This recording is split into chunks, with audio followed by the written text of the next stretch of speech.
کتنا عجیب ہے کہ لوگوں کی نظر میں مذہب اور سیاست پر ٹھوس نظریات کے حامل لوگوں کی نسبت اسکیپٹکس کو تنقید کا نشانہ بنایا جاتا ہے۔ انہیں اس سے کوئی فرق نہیں پڑتا کہ اس طرح کے نظریات دوسروں کی نظر میں قابل قبول ہیں یا نہیں۔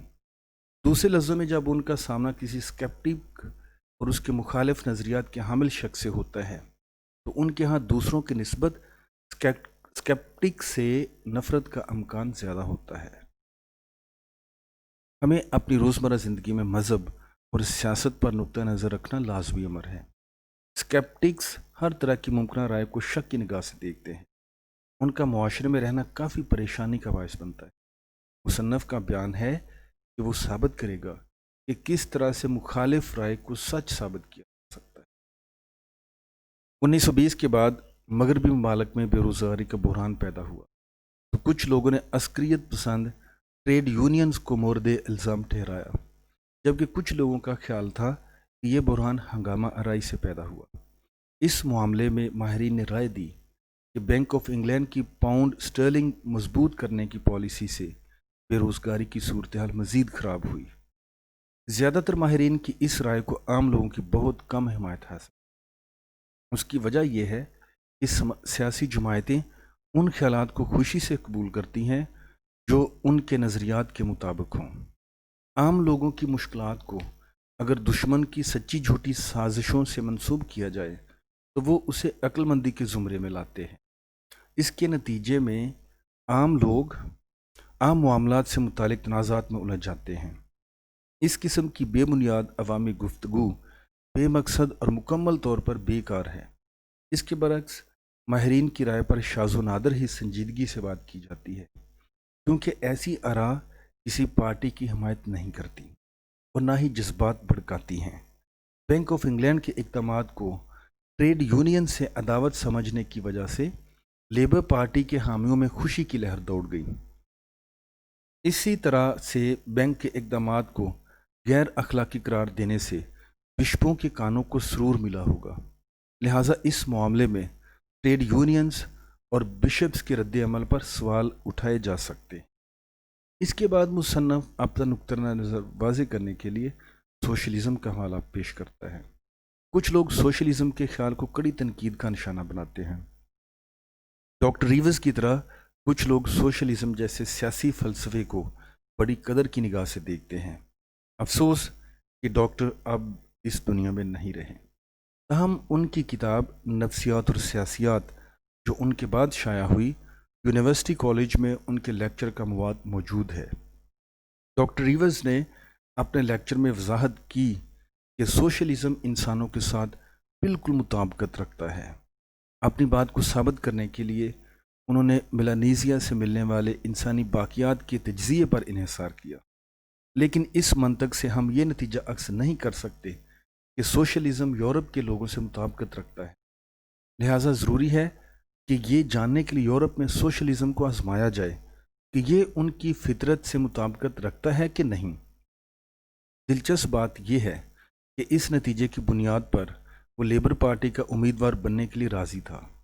سیاسی تنازعات جذباتی نوعیت کے حامل ہوتے ہیں۔ ہم یقین سے کہہ سکتے ہیں کہ وہ سیاسی تنازعات میں جذباتی طبیعت کے حامل نہیں تھے۔ اس کے بعد برٹن رسل شادی بیاہ کی رسومات کو موضوع بحث بناتے ہیں۔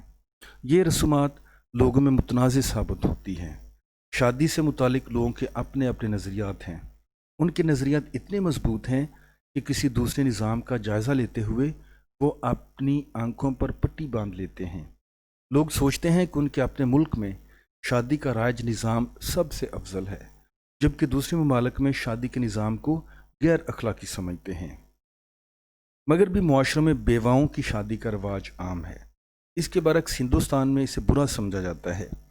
کیتھولک معاشروں میں طلاق کی ممانعت ہے اور مردوں کی بے وفائی کی کسی حد تک اجازت میں بھی ہچکچاہٹ محسوس کرتے ہیں۔ امریکہ میں طلاق ایک عام سی بات ہے، لیکن غیر ازدواجی تعلقات کو قابل مذمت سمجھا جاتا ہے۔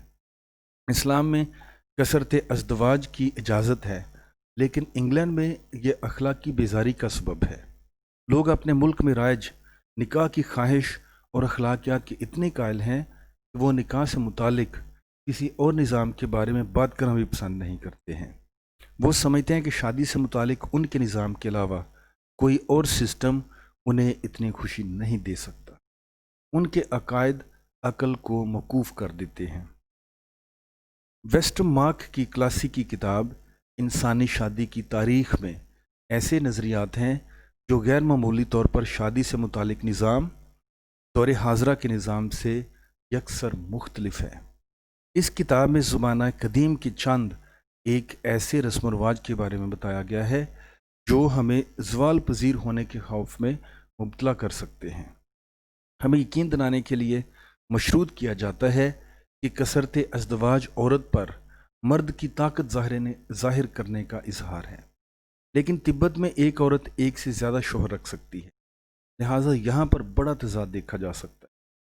تبت جانے والے لوگ بیان کرتے ہیں کہ جن خاندانوں میں عورت کے ایک سے زیادہ شوہر ہوتے ہیں وہ یورپ کے لوگوں کی مانند خوش ہیں، جہاں ایک شوہر کی ایک بیوی ہوتی ہے۔ لہٰذا دیگر ممالک میں معاشرتی رسم و رواج کا بغور جائزہ یہ جاننے میں ہماری رہنمائی کرتا ہے کہ یہ قطعی ضروری نہیں کہ ہم شادی سے متعلق اپنے نظام کو درست خیال کریں۔ تاہم تمام نظاموں میں ایک چیز مشترک ہے کہ اگر کوئی شخص شادی سے متعلق اپنے علاقائی رسم و رواج سے انحراف کرتا ہے، اس کے ساتھ سختی سے نمٹا جاتا ہے۔ اس کے علاوہ مختلف ممالک میں رائج شادی کے رسم و رواج میں کچھ بھی مشترک نہیں۔ گناہ کا تصور بھی مبہم ہے۔ کسی ایک جگہ پر جس چیز کو گناہ شمار کیا جاتا ہے، دوسرے علاقے میں اخلاقی طور پر اسے درست تسلیم کیا جاتا ہے۔ اس سے ان لوگوں کو سخت سزا دینے کی عقلی اصول پر سوال اٹھتا ہے جو درست شادی کے مقامی ضابطے سے انحراف کرتے ہیں۔ اخلاق پرست اور معاشرتی ضمیر کے رکھوالے نام نہاد گناہ گاروں کے ساتھ سخت سلوک کا جواز رکھتے ہیں۔ گناہ کا تصور عالمگیر حیثیت کا حامل نہیں بلکہ کسی ایک جگہ تک محدود ہے۔ ایسے لوگ جو معاشرے کے قواعد وضع کرتے ہیں ان کے لیے یہ خیال پریشان کن ہو سکتا ہے، کیونکہ ایک اچھے ضمیر کے ساتھ ظلم اور بربریت کا مظاہرہ اخلاق پسندوں کو خوشی فراہم کرتا ہے، اسی لیے انہوں نے جہنم ایجاد کی۔